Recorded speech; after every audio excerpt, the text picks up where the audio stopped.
Ассаламу алейкум. Биздин мурунку неделяда болгон изделкаларыбыз боюнча сиздерге азыр көрсөтүп беребиз. Так, бизде евро долларда 2 сделка болгон покупкага. Эгер сорактан болсо продажага 1 сделка болгон. Биздики ошондо 2 сделкабыз плюска чыккан, а 1 сделкабыз минуска кирген. Так, ошол боюнча мен сиздерге маалымат берейин. Так, биринчи сделканы карай турган болсок, бул биздики сессия менен иштегенбиз. Евро долларды покупка алганбыз 6 майда. Жакшы отрабатывать этип берген. РР1ге 2. Да, экинчиси бул биздики 8 майда.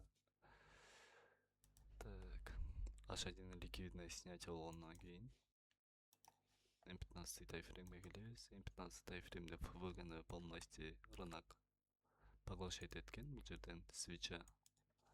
Значит, бул жактан биз түшүнсөк болот. Продавецтердин күчү жок, чтобы рынокты ылдыйга алып кеткенге дальше. И ушул жактан биз покупка киргенбиз. Бул жактан дагы РР1ге 2 жакшы алдык. Так, кийинки сделкабыз бул биздики керсорок боюнча.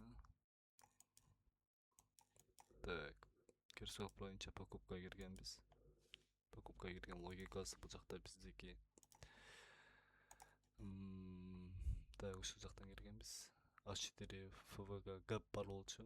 Жана ошондой эле H1 тайфрейм боюнча ликвидность бар болчу. М15 тайфреймге келебиз. М15 тайфреймде так, биздики бул жерде ФВГны полностью рынок поглощать эткен. И ушул жактан биз покупка кирген болчук. ФВГны поглощение болгондон кийин биз буну түшүнөбүз, что ФВГ продавецтердин күчү жок, дальше и рынок ылдыйга кетпейт.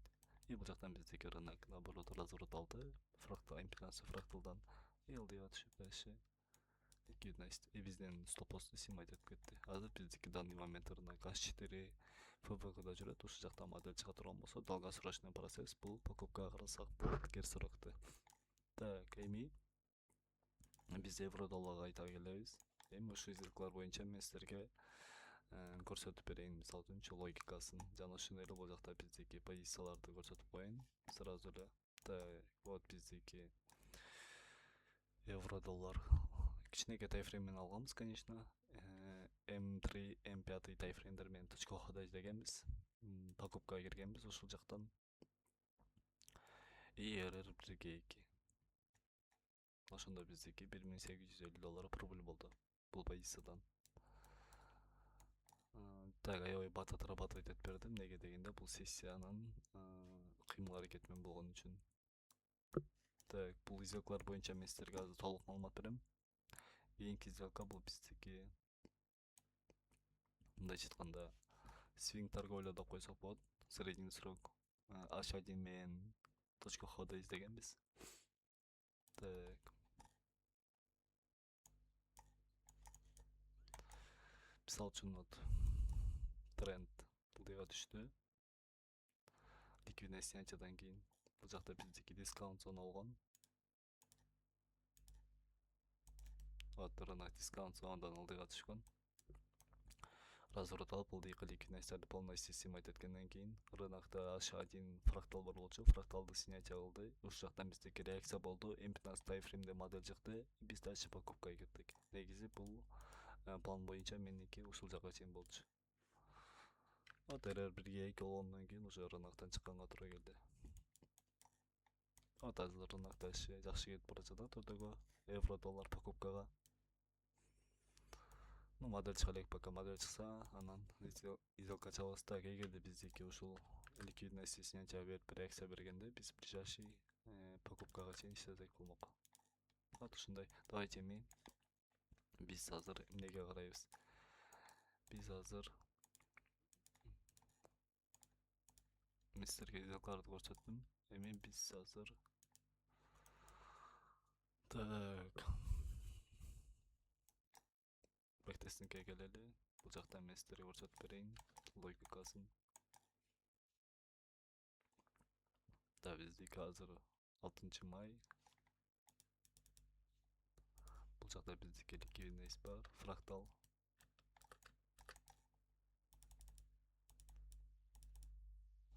Рынокто снятие болду. Бул жерден карай турган болсок, мисалы үчүнчү, Азиянын минимальный баасын фрактал снимать этип болот да. Так.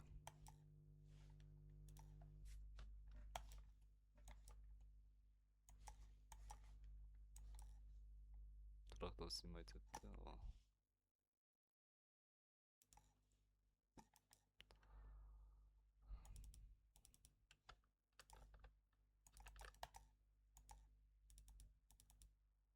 Вот үстүнкү хай снятие болду. Лондонский сессия чыкты уже биздин рынокто. Лондонский сессия Франкфурттон үстүнкү хайын снимать этти жана ошондой эле ылдыйкы минимальный баасын снимать этти. Так, эгерде бул жака H1ге келе турган болсок, H1де бизде неэффективный зона бар, ФБГ. Аны белгилеп алабыз. И вот мынакей ушул жактан биз покупкага уже рынокто карап баштаганбыз. Так, бул жерден биздики азыр реакция болот покупкага.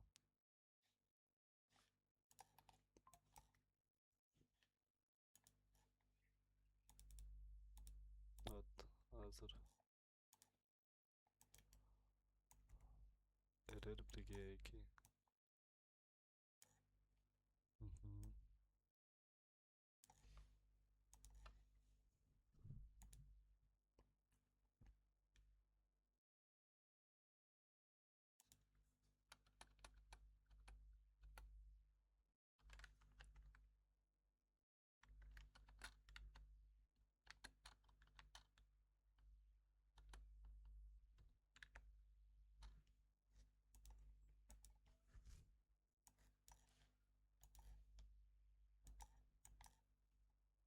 Вот биздин сделканы отрабатывать түнгөрөлү. Биздики сразу покупканы алды рынок. И рынок вот отрабатывать этип берди. Аябай бат отрабатывать этип берген болчу рынок. Так, мен сделка ачтым, сделка ачып туруп уже эшикке чыгып келсем, жумуштар менен уже рынок отрабатывать этип бериптир. Аябай жакшы логика болду покупкага киргенге. Эми кийинки сделкабызды биз уже так.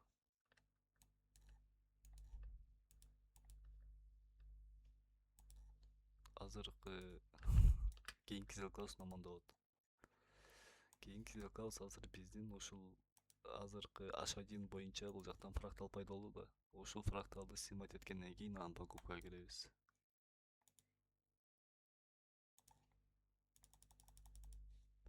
Үстүнкү хай снятие болду рынокто.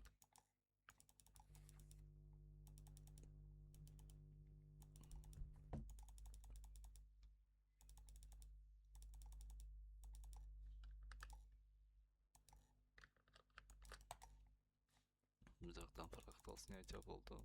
Реакция бар. Так. Эми биз бул жактан азыр сделкабыз точка хода киришибиз керек бул жактан. Так. Биздики 8 май утран болгон. Азиатский сессиядан покупкага киргенбиз. Вот, рынок снятия болду, азиатский сессия, түнкүсүн снятия болду, азиатский сессияда покупкага караганбыз ушу рынокто.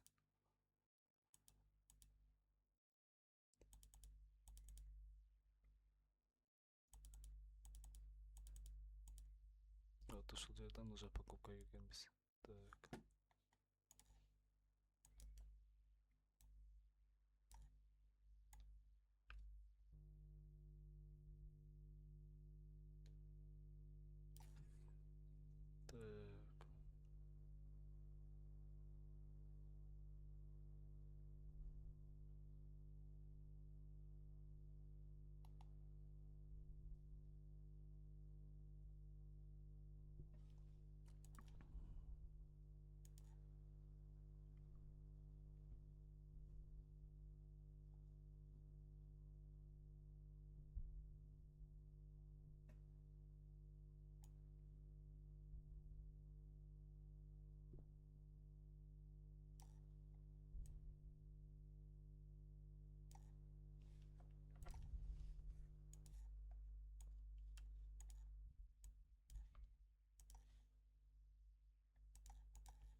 Вот ушул жактан покупкага киргенбиз.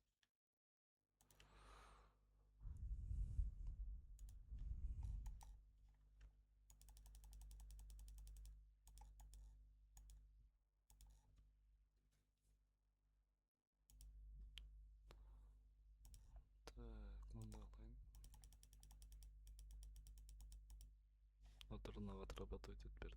Да, бул да аябай жакшы отработать этип берген примерно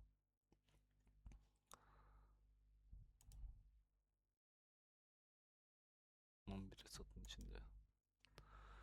Вот сделка ошондой болду. Кийинки сделка бул биздики эгер сурак боюнча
биз уже ликвидностьту белгилеп алдык.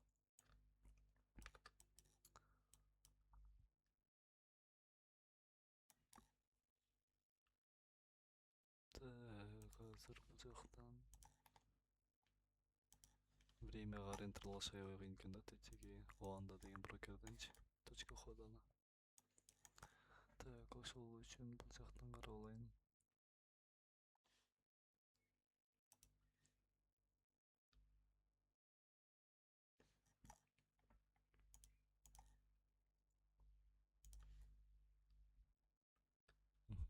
Вот.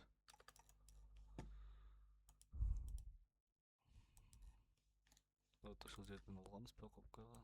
Вот бул жактан биздики ФВГны рынок пробивать этти поглощение кылып. Дагы бир М15 керек. Вот ошол жактан биз рынокто покупкага киргенбиз.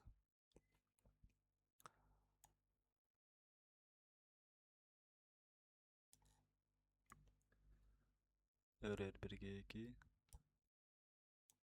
24-290 ушул жерлерден стоп лосс болчу да меники. Так, РР 1-2.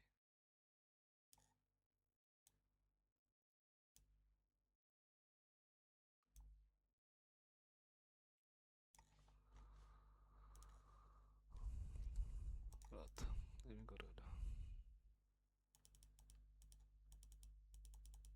Вот ушинтип стоп лосс менен чабып алган сделкабыз. Ошондо биздики рынокто 2 тейк, 1 стоп.